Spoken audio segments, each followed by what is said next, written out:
Welcome to a week in review with WSRU-TV News. I'm Aisha Aldubayan. And I'm Haley Potter. Our reporters covered several newsworthy events this week, so let's jump right in.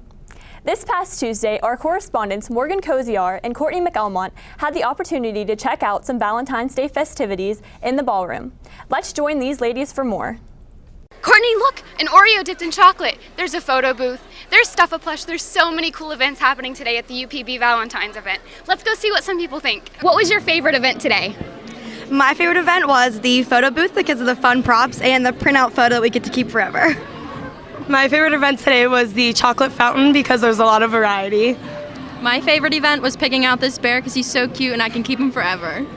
Can you tell me a little bit about this event? We have a couple different stations going on. We have $5 Stuff-A-Plush, there's a chocolate dipping station, we have the American Sign Language Club here sending out different Valentine's Day videos that you can get for your favorite Valentine. We have a free photo booth, and we have the Hope Peer Educators here kind of giving some educational background. And we also have a Penguins ticket raffle. So Emma, how does one exactly stuff a plush? Well, first you have to pick out the skin, and we have a lovely camouflage teddy bear skin right here. And then you go to the tables and they have a bunch of stuffing set out for you so you can choose how fluffy you want it.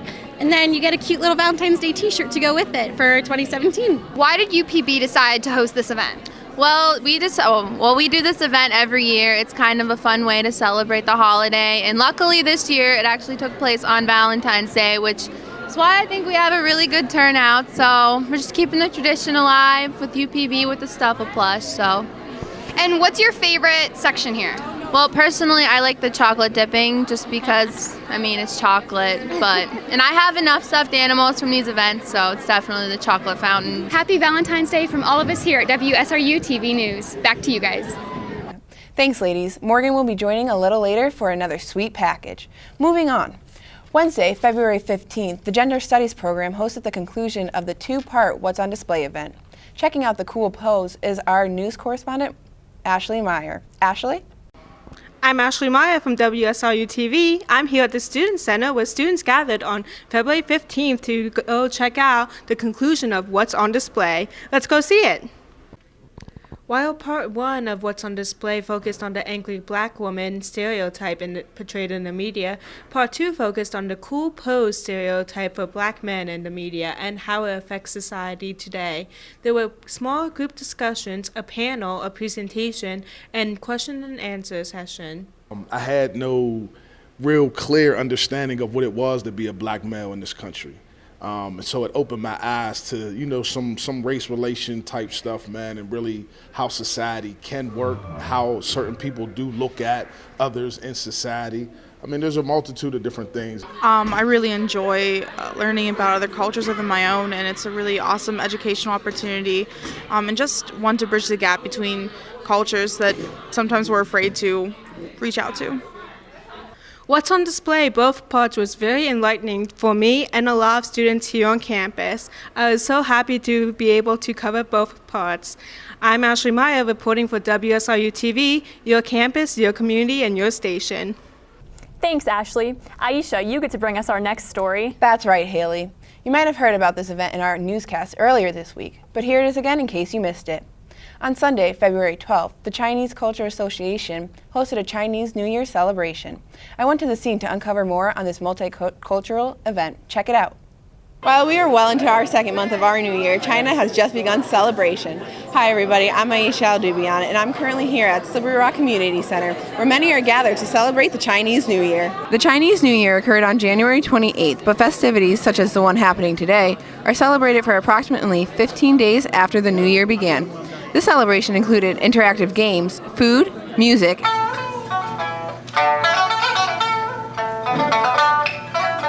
and speakers. My thanks to each of you that are spending a few hours with us now to celebrate the new year. The Chinese culture and people are so numerous in the world that an area like Slippery Rock that's smaller, you don't have anywhere to go besides the Pittsburgh area, and that's a bit far of a distance to travel for students.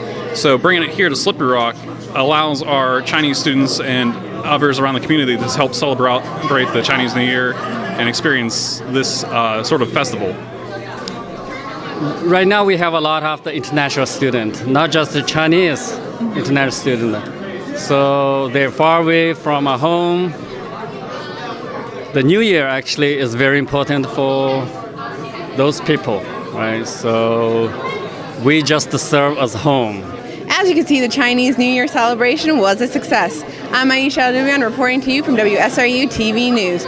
Your campus, your community, your station. What an exciting event, Aisha. Thanks for the report. I also had the chance to cover some news this week. On Thursday, February 16, 2017, during Common Hour, the Women's Center presented a series on the travel ban happening right here in the United States.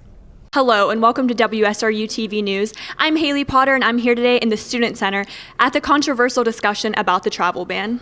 So what exactly did this discussion entail? It entailed us deciding what topic that we wanted to present or offer up for discussion. So it entailed us talking with our students down in the Women's Center and other students that are in the suite just to see what kind of topics would you like to talk about. And the travel ban came up as something that students were interested in exploring both sides of it, finding out more about what the ban actually is, and having a conversation about it. Basically, that's what it's all about. What did this event mean to you? This event meant a lot to me as a student. It also meant a lot to me as a professional, as a growing professional, a future businesswoman. It meant that even when we have controversial issues, controversial topics, we can still come together as a community and speak about them in a polite and a respectful way. We may not have the same views all the time. We may be extremely 100% against the opposite views. However, we still can come together and communicate on that. And then we can also grow as a community, especially as a community here at Slippery Rock University, whether we're students, professionals, faculty member, or just somebody who doesn't really go to school here, who just likes to come to the events. We can grow as a community and we can debate on things in a proper way. That's all we have for you from this event. Now back to you at the studio. Thanks, Haley. And now Morgan Koziar joins us again for a sweet treat. Hello everyone and welcome to WSRU-TV News. I'm Morgan Koziar. As you can see, several teams are quickly decorating their cupcakes in a race against the clock at the Cupcakes for a Cause event. The Cupcakes for a Cause event, hosted by the Student Nonprofit Alliance, took place on Monday, February 13th in the Student Center Ballroom. 8 teams had 30 minutes to decorate 36 cupcakes for a panel of 3 judges in order to win the grand prize of a monetary donation to their charity of choice. It's free of charge for them and their families to come and spend summer. Well, that's a wrap from the Cupcakes for a Cause event, a sweet one at that. Back to you guys in the studio. Thanks, Morgan. Well, this has been a week in review with WSRU-TV News. On behalf of all of us here in Maltby, I'm Aisha Aldubayan. And I'm Haley Potter. See you next week, SRU.